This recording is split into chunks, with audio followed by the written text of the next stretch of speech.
Meghan Markle has had quite a few tricks up her sleeve, and I'm here to talk about it. She's been a busy woman, appearing at the South by Southwest panel as Harry watched along from the sidelines. Then they both made a few stops in Uvalde for a local event to support Uvalde families, including a random stop to visit the family of the woman who was a hero that was killed in the mass shooting in May 2022 at Robb Elementary School. Remember that tragedy where Meghan had a photo shoot at the memorial? Yeah. Oh, but I'm not done yet. She then went on to launch her new lifestyle brand called American Riviera Orchard. What the hell is this? To, get this, sell kitchen goods as well as anything you could possibly think of. There she also launched a new Instagram account where, after being told to just call her Meghan, lovely to meet you, she said, you're like, call me Meghan. Yeah.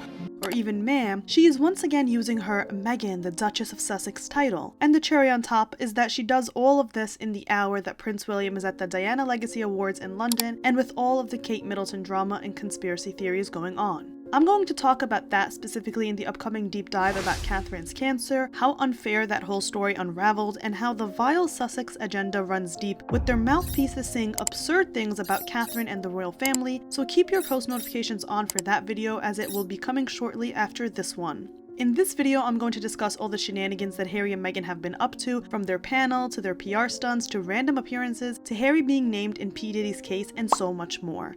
You guys have to get yourself seated for this video because I'm about to spill all the tea, so get comfy and grab yourself a hot drink. Speaking of getting comfy and hot drinks, we're excited to announce that the Scandalous Media merch store is officially open. We're calling this the OG Drop, which is a collection dedicated to you guys, all of our friends here in the Scandalous Media community. You can go to scandalous.media/shop or check out the link down below to shop. This is the reality hoodie, includes a mix of things that people have asked us to talk about, so it's kind of like a personal quote of yours on the hoodie. The front design is of our iconic tell-all shh logo. You guys know tea class is always in session when we're here, so you can grab yourselves a Scandalous Media University hoodie or t-shirt, or enjoy a hot beverage in the new Scandalous Media tea mug. I hope you guys like this collection, so please tag us in anything you buy. We love you and enjoy. Be sure to like and subscribe for new videos each week, and without further ado, let's get into Meghan's recent shenanigans and Harry, who is now just a side character in her life. As always, there are video chapters available. Prince Harry named in P. Diddy's case. When he's not being a side character in Meghan's life, he's being highlighted in the worst way possible. Yup, Prince Harry has been named in P. Diddy's case. P. Diddy is referenced as Sean Combs in the filing. In the documents it says, affiliation with and/or sponsorship of Mr. Combs' sex trafficking parties garnered legitimacy and access to celebrities such as famous athletes, political figures, artists, musicians, and international dignitaries like British Royal Prince Harry.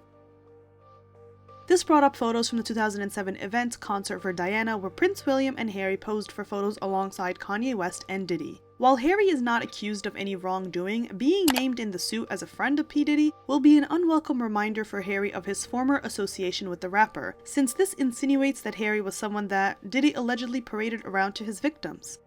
Prince Andrew was regularly cited by name in US court documents as the Jeffrey Epstein scandal exploded, and ultimately he himself was accused of by Epstein victim Virginia Giuffre, whom he paid her a multi-million-dollar settlement. In 2012, Diddy said, "I really can't wait to get to the UK as London is one of my favorite cities. I'm also hoping I'll get to catch up with Prince Harry while I'm there. He's such a cool guy and it's about time we hung out. I need him to take me to some of those wild Mayfair clubs."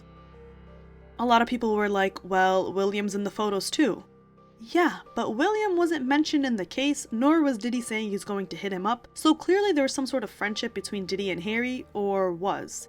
This brought up rumors that Harry was someone who would hang around those crowds, a rumor that Meghan has been fighting for many years, with many even linking her back to Epstein and having believed she met Prince Andrew before Harry. Now these are all rumors, there is no evidence of that, and Harry isn't being accused of anything solid as of now, but that's the latest news. You can also check out the recent short I made on the Diddy scandal, which is something I've been exposing on my blog under the tag Dark Hollywood for literally a decade now. This could be really bad for Harry as more is exposed, but as of now, he's just simply named. Now let's go back to Meghan. The panel. On March 8th, also International Women's Day, Meghan appeared on the panel amongst actress Brooke Shields and longtime news anchor Katie Couric on stage at the prestigious festival, where she was leading a panel discussion about breaking barriers and women's representation. Right off the bat, we are greeted with Meghan being introduced as a New York Times bestselling author and co-founder of the Archwell Foundation, in which Meghan goes in for an awkward hug with the host Erin Haynes, who dodges her advances, as you can see here. As Meghan extended her arms for a hug, Erin Haynes turned away, leaving Meghan in an uncomfortable position where she awkwardly places her hand on Erin's back instead. With every event Meghan is at, there's always this awkward hand touch she puts on everyone. Whether it's the photographers at Invictus or at the Kevin Costner event where she was practically banned from coming near a mic, we always see Meghan trying to go in for a hug or something, and she's always left with putting a hand on someone instead. It's awkward, and not everyone wants to be touched like that. It's also funny since she made a big deal on Netflix claiming that the Brits find hugging jarring because Megs is such a hugger, and William and Catherine surprised her with their formality. It's so funny if I look back at it now, because now I know so much. Even when Will and Kate came over and I had met her for the first time they came over for dinner, I remember I was in ripped jeans and I was barefoot. It's like I was a hugger. I've always been a hugger. I didn't realize that that is really jarring for a lot of Brits. Mind you, she was meeting them for the first time and she was barefoot in ripped jeans. Talk about having respect. Once again, we see that Meghan can't seem to read the room correctly. But here's the part where it showed me that Meghan truly lost it with her projection. On International Women's Day, with a panel to highlight women, Meghan used that opportunity to actually tear women down. I am not making this up. There are a lot of women that are at the highest level, executive level, and they are working in these spaces, and yet they're allowing this kind of behavior to run rampant. Oh! First, she started reflecting on the hateful comments she received during her pregnancies, saying, "The bulk of the bullying and abuse that I was experiencing in social media and online was when I was pregnant with Archie and with Lily and with a newborn with each of them." Can you get to the point? And you just think about that, and you to really wrap your head around why people would be so hateful. It's not catty, it's cruel. Aside from the fact that she could spend her time on the panel shedding light on larger women's issues, we instead have to sit here and listen to Meghan cry about how she's a victim again and again. And fine, one could argue, let her tell her side of the story, right? Sure, whatever. But how many times have we heard this? How many times is she gonna play the same damn scene over and over again? Mind you, the specifics of her getting allegedly bullied while pregnant is new. She never emphasized that it was during her pregnancy and how she's a mom, yada yada yada, but with every platform she's given, she also invents new details in the same repetitive story. She did it for 6 hours on Netflix, where the headlines she used to show that she was getting hated and was being compared unfairly to Catherine ended up being clickbait articles that actually sided with Meghan and praised her. She did it for 2 hours with Oprah, where instead she used that time to attack Catherine. Kate was called Waity Katie, waiting to marry William. Recalling the times when people called her Waity Katie and instead tried to flip the story around, saying that Catherine made her cry when Mr. Harry himself wrote in Spare that it was Meghan who offended Catherine by saying she has baby brain because she forgot something. Something that hurt Catherine's feelings, as Catherine told Meghan. Not to mention Harry confirming the bullying allegations against Meghan in Spare when he wrote that their staff was slumped over their desks crying. I have a question for Meghan. Have you ever heard the saying, "You made your bed, now lie in it"? Because she's talking about getting bullied while pregnant with Lily, but what were you doing, Meghan? She was doing the high-profile thing of accusing the royal family of racism on Oprah, along with a bunch of other now debunked bombshells. She took the spotlight and put it right on her and said the most controversial things while pregnant. Only a fool would think that saying those things, especially ones that ended up being lies, won't invoke a reaction and criticism. She can't complain about, "Oh, people were mean to me while pregnant," when what is it that you were doing, Meghan? It's not like she was doing charity and people were sending her hate. It's ridiculous. Same thing when she was pregnant with Archie. She was doing high-profile things that brought criticism, such as the drama with her dad and the People magazine scandal with her friends, or revealing her pregnancy at Princess Eugenie's wedding. So many things she did that garnered criticism, or even just people talking about her, and she has the audacity to be like, "Oh, while I was pregnant." Girl, people even have doubts about that. So tell me more about how many more platforms we should give Meghan to retell a story of hate that can be subjective, and if not, well, it can be written off as every celebrity gets hate, and she provoked it by her high-profile actions and controversial comments. After talking about being bullied for like 10 minutes straight, Brooke Shields says the hilarious thing of, "No, I never read any of it," which again goes back to the point of Meghan always making something bigger than it actually was. Even the way she talks, she takes her breathy pauses and her word salad, like she's trying to fit in as many words as she possibly can in one moment. Site, and at the same time, it's a platform that has quite a bit of hate and rhetoric and incentivizes people to create pages where they can churn out very, very inciting comments and conspiracy theories that can have a tremendously negative effect on someone's mental health. All the women on the panel look done with her. But even worse, she directs her anger back to women. After repeating the same sob story we've all heard a million times and given Meghan a million different platforms to tell it, she has the sheer audacity to attack women and say, "What I find the most disturbing, frankly, especially as a supporter of women, is how much of the hate is women completely spewing that to other women, and I cannot make sense of that." Someone is lying. As a supporter of women? Girl, what? Just because you're a woman doesn't mean you get a free pass to do and say whatever the hell you want. It's one thing to talk about hate, it's another thing to put women on the spotlight and attack them. Meanwhile, there's plenty of notable male personalities who have been known to be critical of Meghan in the press, but instead, she'd rather take this moment to attack women.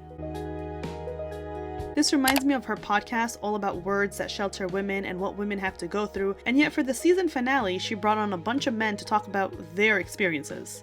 Like, you cannot make this up. Meghan is the first woman who pleads feminism and girls should support girls, and yet she's the first one ready to attack and belittle women. Can we talk about all the notable female staff that not only quit working for her during her sad 72 days as a working royal, but also the way her Archewell staff dropped like flies as well? Did we forget about how she threw Alison P. Davis, the writer behind the Cut interview, under the bus, leading to Alison's colleagues rushing to Alison's defense? Let alone everything she said about her half-sister or even Catherine, or literally anyone that comes in contact with Meghan. This one user said it best. They wrote, "People like her are the reason why I reject this phony feminism rhetoric and their sanctimonious hypocritical preaching. This is a woman who sat on Oprah on national television and mocked Kate for waiting to marry William, perpetuating these hurtful misogynistic tropes the media has hounded Kate with for 2 decades. This is a woman who openly admitted to collaborating with vicious online trolls who subjected Kate to horrendous body shaming, trolling, and slut-shaming. This is a woman who lied and framed her sister-in-law to a point that generated over 1 million death threats, physical violence, and multiple essay threats. This is a woman who repeatedly leaked disparaging information about Kate, a woman who has an army of online trolls, and so on. You get the point."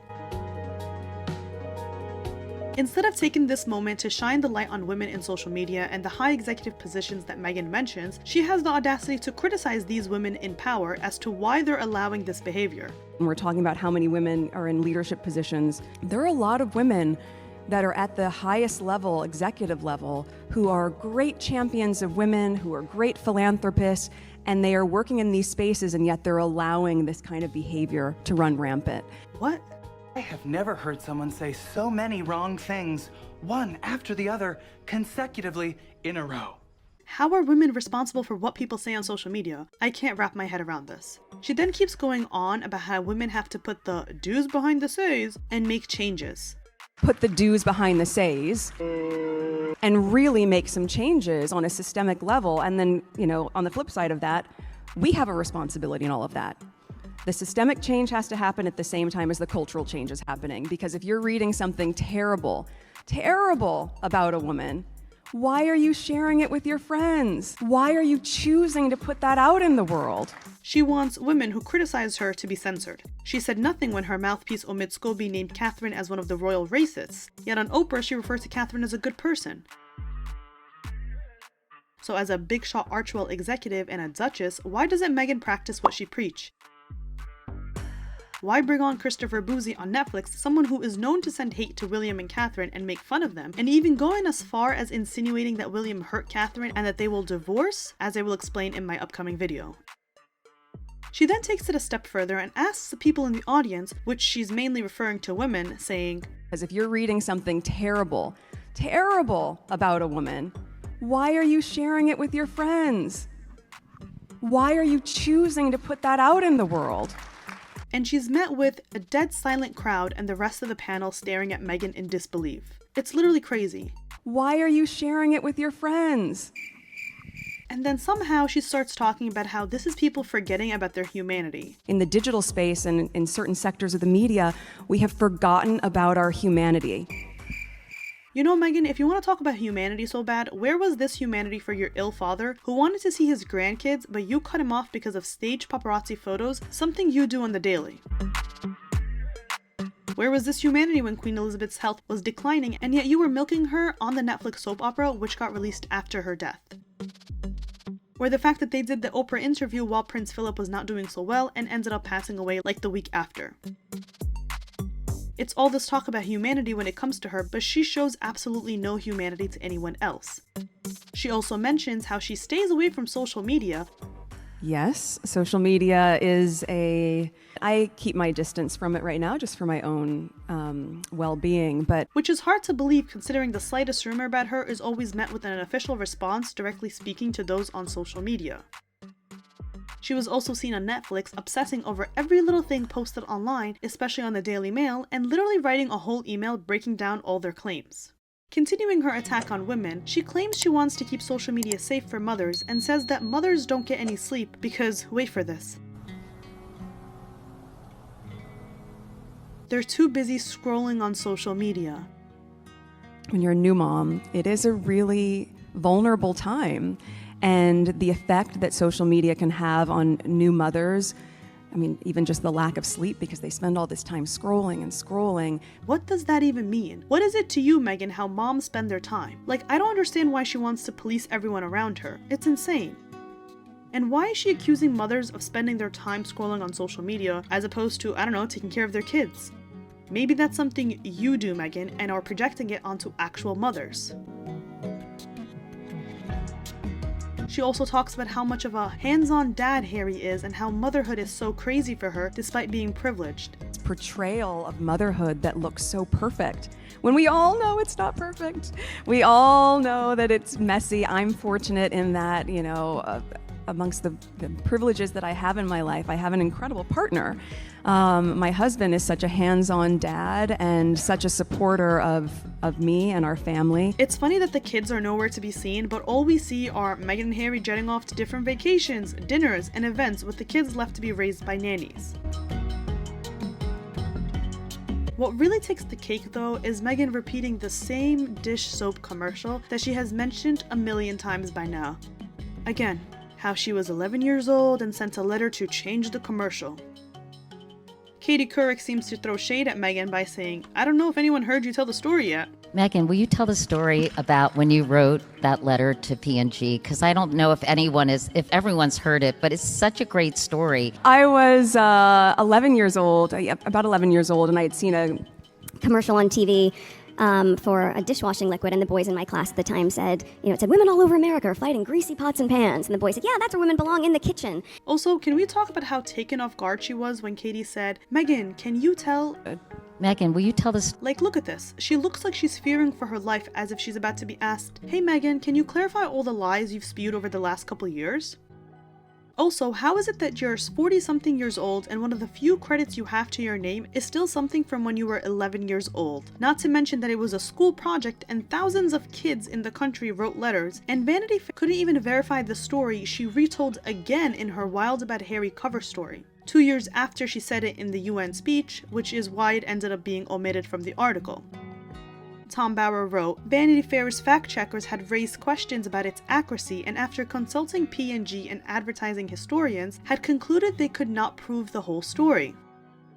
And how many times can one tell the same story? Imagine interviewing a person and every single time they come on, they tell the same damn story. Have you done nothing notable, Meghan, from the time you were 11 to now? Even the Daily Mail wrote the headline, Meghan Markle proudly retells well-worn tale. Uvalde trip. I wasn't going to talk about this because I found Harry and Meghan showing up to the house of one of the victims' families from the Uvalde shooting as a nice gesture. A little odd, but I guess I'll give them the benefit of the doubt. They brought a cake and were singing happy birthday to one of the mothers, but little by little their PR game started unscrambling. One user wrote, Meghan uses her global image to pretend to show goodwill to people she doesn't know but refuses to show basic decency to her own family. I'm sorry to say it, but you have been used for positive PR by a woman fighting to save her image.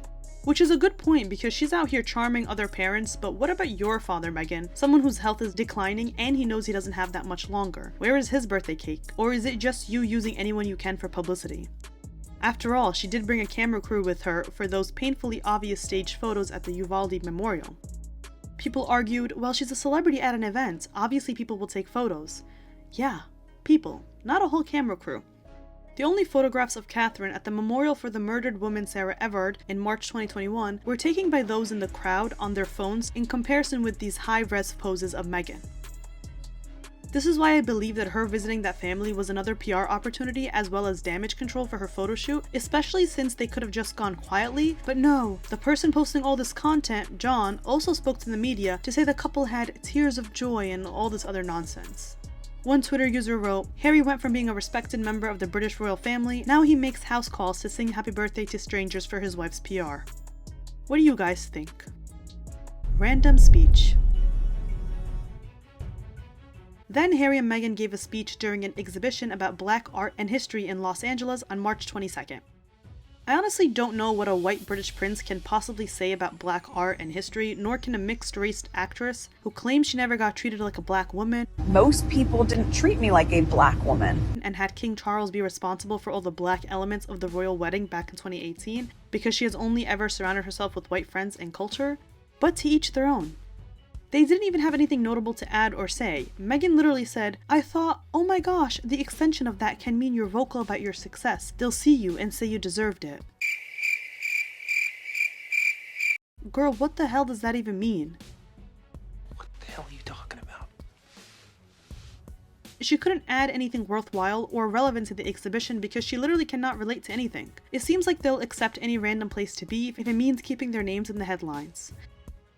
Well, that's all for this video. Stay tuned for my upcoming video where I'll do a deep dive of the craziness that transpired around Catherine's disappearance and how deep-rooted the vile Sussex agenda goes because of how they capitalized on that. I hope you guys enjoyed this video. Be sure to like and subscribe for more. Check out the Scandalous merch store. Follow us on our social media, and as always, I'll see you next time.